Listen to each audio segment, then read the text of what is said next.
Boda boda. Hebu njoo. Ongea huko na mimi. Huko na mimi ongea kwa huru. Hela ipo. Hela ipo. Bwana vipi? Wewe abuza kwa mpalanga hapa kama nikajipalangue. Bei gani? Tuko mtu mbili mimi na shemeji hapa. 20. 20,000 hapo buza? Tuende kujipalangua wenyewe 20,000 wewe kwa kazi gani? Bila kutupandisha. Ndio bei hiyo. Hata kama swala kama hizi tutakuja kukamatwa na serikali. Huyu ni uharibifu wa fedha. Wewe ngoja na dereva wangu. Bwana wewe basi. Kwanza mwenyewe sio dereva. Unaona alipokuja hivi. Huyo dereva ngoja nampigia dereva wangu hapa chapa. Halo. Wewe sikia. Mtaa Pangani sasa hivi chapo hapa, tuko wawili na shemeji yako hapa. Poa poa, njoo sasa hivi mwanangu. Huyo dereva wangu huyo anaga longolongo, yani anaga mambo mengi. Safi, inakuwaje mzee? Oa uhakika mwanangu, baby kwe.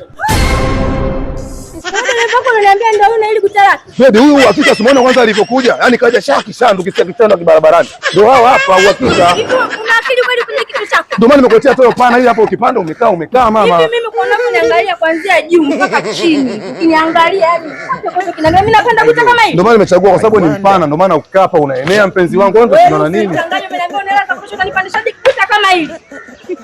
Baby huyo dereva wangu mimi huyo. Wewe. Oh my, sio mimi wacha kwenye raha. Wewe baby, nani usafiri? Safi. Wapi sasa mimi nikajipalangue mwenyewe huko busi. Ona akili. Tulikuwa wewe tunaenda kujipalangua, sasa nikipanda mimi naenda kujipalangua mwenyewe. Hizo nini?